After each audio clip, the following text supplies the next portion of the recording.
guushu waxay kaga dhigan tahay waxyaabo kala duwan dad kala jaan ah.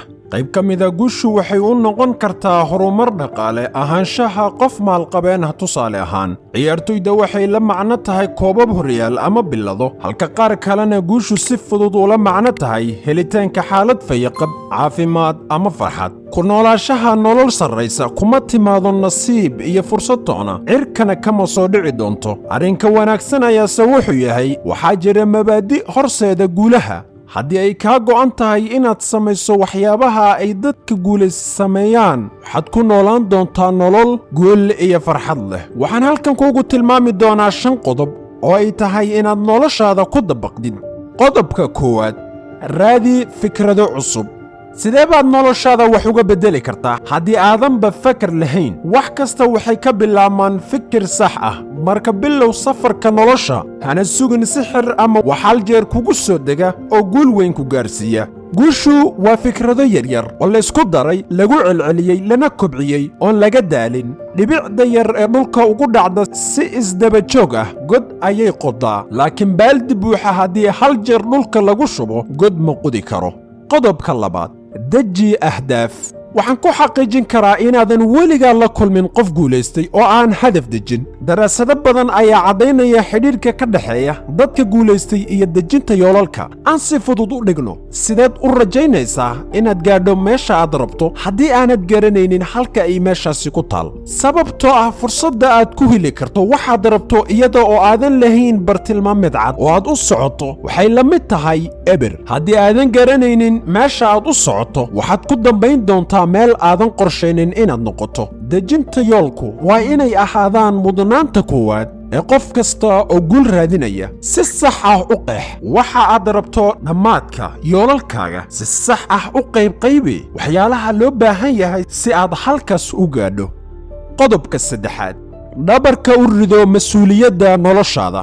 sifada kale ee muhiimka ah ee dhammaan dadka guulaystay waa inay si buuxda u qaataan mas'uuliyadda guusha iyo guuldarrada noloshooda. si ka duwan inta badan, ma ciyaaraan doorka dhibanaha. haddii shay uusan shaqaynin, ma eedeeyaan kuwa kale. waxay bartaan casharka, waxay bartaan waddooyin kale si aysan dib ugu laaban, isla markaana si degdeg ah ayay u dhaqaaqaan. tamartaada had iyo jeer waxay ugu fiican tahay inaad ku dadaasho wakhti xaadirka iyo qorshaynta mustaqbalka. habfikirkaagu had iyo jeer waa inuu noqdaa sideen u sameeyaa shaygan iyo maxaan ka baran karaa waxan. weligaa ha ku noolaan wakhtigii tegey ama inaad ka bixiso sababta aadan u joogin meeshii la rabay. xasuusnow, qof weliba waxaa soo wajaha dib u dhacyo. qof kastaa wuxuu fursad u haystaa inuu eedeeyo dadka kale, duruufaha, ama inuu diiradda saaro inuu horay u socdo oo uu abuuro mustaqbal wanaagsan.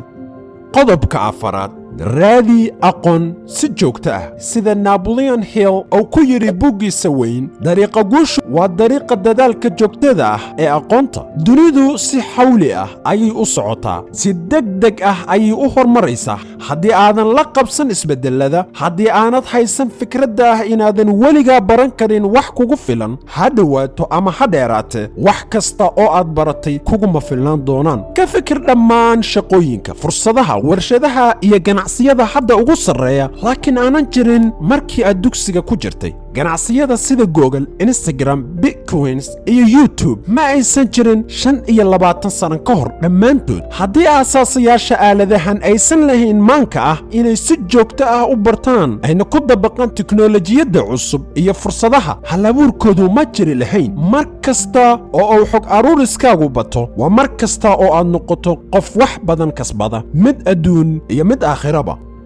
qodobka shanaad, awoodda dhegaysiga. sida aadan weligaa wax weliba u baran karin, weligaa ma maqli kartid wax kasta. dhegayso dadka kale ee guulaystay oo hortaana soo fashilmay. dhegayso macallimiinta iyo dadka waxgaradka ah ee kaa waaweyn. dhegayso asxaabta iyo qoyska si aad ula samayso xiriir wanaagsan. dhegayso jawaab celinta iyo dhaleecaynta si aad u hormariso naftaada, ganacsigaaga iyo natiijooyinkaaga dhinac kasta oo noloshaada ah. ninka isagu mar weliba isla saxan weligii kuma negaado sallaanka guusha, sababtoo ah indhihiisa uma furna waxyaalaha laga yaabo inay khaldan yihiin, waxyaabo dad badan oo kale arkaan. u furfurnow inaad dhegaysato dadka kale iyo inaad qirato guuldarrada haddii laga guulaysto.